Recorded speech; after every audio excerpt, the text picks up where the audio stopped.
درود با مردم سربلند تاجیکستان عزیز، با مردم غریب، مردم مسافر، مردم مهاجر و کلی مردم مسلمان جهان. در سامانه یوتیوب نوارهای پخش شده است که اویدی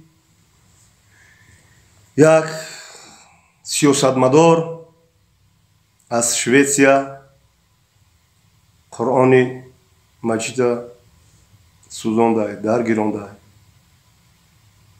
به عصب مسلمان های تمام دنیا چنگ زده است، نیش زده است. من این نوار را دیدم، بهت زیخ شدم و خواستم سخنهای به این نوجوان مرد بگم. و در سامانه یوتیوب نوارهای پنک هستند، جوابهای گردانده هستند. جوابهایشون نمیدونی چی جواب میگردونن. با اونها با این شخصیت جوابی مشخص دادن در کار. با این نامحترم، با این با گفتی خودشون، با گفتی همون حکومت شویتسیا یک سیاستمدار بوده، صدقه نامی همون سیاستمداری شوی. این شخصیت میدونی چیکار کرده؟ این شخصیت جنگی اطلاعاتی کرده است با تمام مسلمان های جهان. وقتی که نوار را میبینی و یک چهره تحقیر آمیز قطعی، یک چهره وحشی قطعی قرآن مجید است سوزانده است و همه فقط صورت گرفته هستند، همه یک نوار که هستند. البته باید ما با تحلقات دوده نشویم، چخیلی که وای با عصبی ما تاثیر میکنه، ما هم با عصبی وای باید همیشه سخن گوییم که تاثیر کنه. من حاجی محمد بلوگر تاجیک بابای بلوگرها هستم و من خواستم فکری ملاحظه‌های خود را بیان کنم و از شما خواهش دارم همون بیننده که مرا تماشا داری، فردا روزی قیامت من بالای سر تو دعوا میکنم. برای چی دعوا میکنم؟ برای که من برای مقدسات، برای قرآن من سخن کردم. تو لایک زیر کن تا که ویدیوی من پخش شود. یوتیوب همین را طلب میکنه ویدیو پخش شود تو به گوش همین نامحترم رسد. من همین قدر شما خواهش دارم.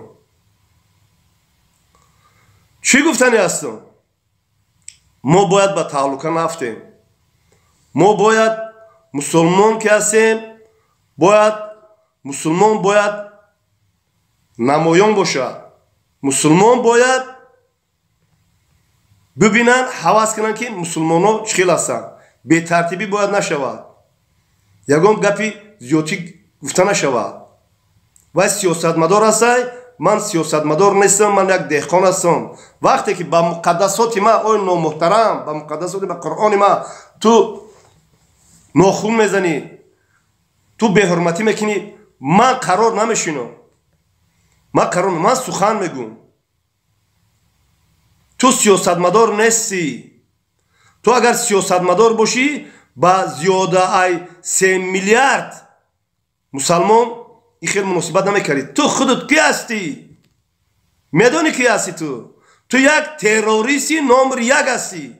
تو سیاستمدار نیستی، تو تروریستی نمبر 1 هستی. تو جنگی اطلاعاتی کسی خطی مسلمان ها. ایره من میگم بلاگری تاجیک حاجی محمد گفته اسلام، من اعلام میکنم با شما و تروریستی نمبر 1 هستی. بالای سر باز دعوا میکنم، لایک بجوق ده تا سخنی من بگوش های برسه خودشون پیروادشون میکنن. برادرها یک زمانی شده که باید ما با احساسات داده نشویم. ما باید فکرهای خودمون رو بیان کنیم. من برای تاجیکستان عزیز، برای مرز و بوم تاجیکستان عزیز وقتی که در سرحد جنگ شد من رفته بودم. من رفتم اشکای ما جاری شد در اونجا. من رفتم ما برای مرز بومی تاجیکستانی عزیز سربلندم جان خدا درک نمیدارم. ما برای مادرم، مادر وطن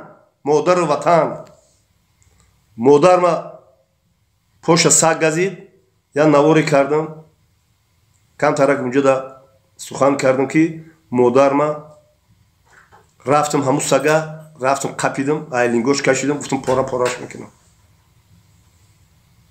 برای وطن برای مادر برای دین مبین خودم ما جان ما دریغ نمیدارم جان ما میتونم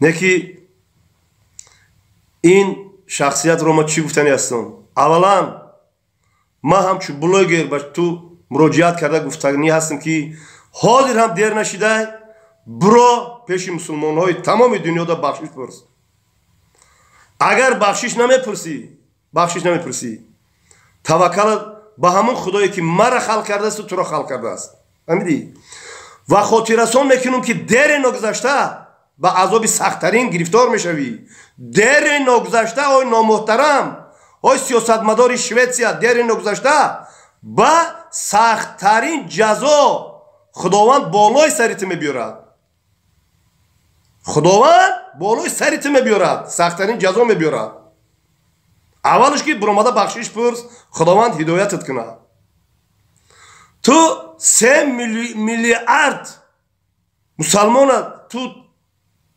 در هیچ حساب نمیکنی تو چقدر سیاست مداری هم خیلی میشود زیاده 3 میلیارد مسلمان تمام دنیا نسبت نفرت دارن اولش که خداوند هدایتت کنه باز هم من میگم با گوشی تو باید سخنی ما برسه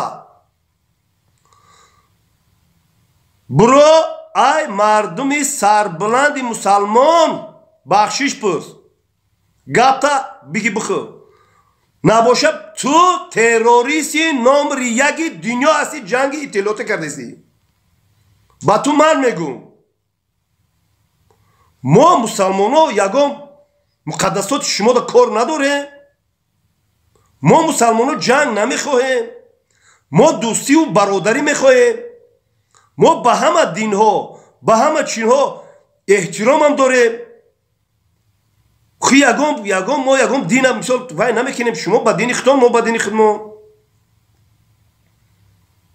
چون میخوازی با یک چهره تبسم کنان قرآن ما را تو خیست علو میزنی تو کی هستی خودت صدقه همون سیاست مداری شوی تو نامحترم ترین انسان روی دنیایی تو تروریستی نمره 1 هستی شما مسلمان رو خیلی وای میکنی خیلی ما آرامی میخواهیم ما صلح میخواهیم ما دوستی میخواهیم ما برادری میخواهیم ما تنجی و امانی میخواهیم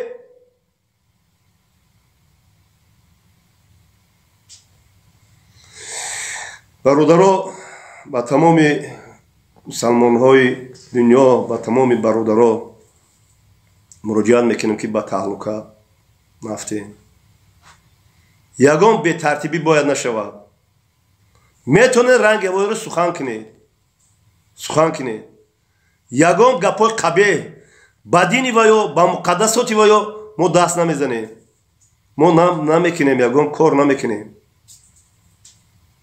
خداوند خودش حساب و کتابش میرود این به نزدیکترین روز ما ای خدای تعالی خواهش داریم که اگر هدایت نیاوه اگر بخشش نپرسه خداوند خودش جزاش میتیه باقی در پناه الله بمانید.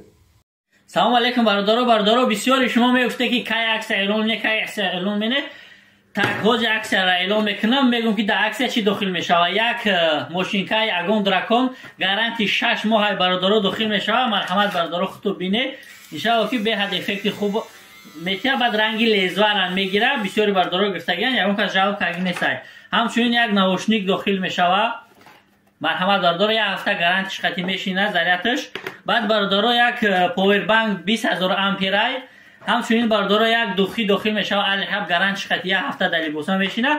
همچنین یک تسبیح الکترونی مرحمت برادرها همه که نامبر کردم 3500 روبل میشه. مرحمت زنگ زنید دستکای بپول میکنیم شما دا.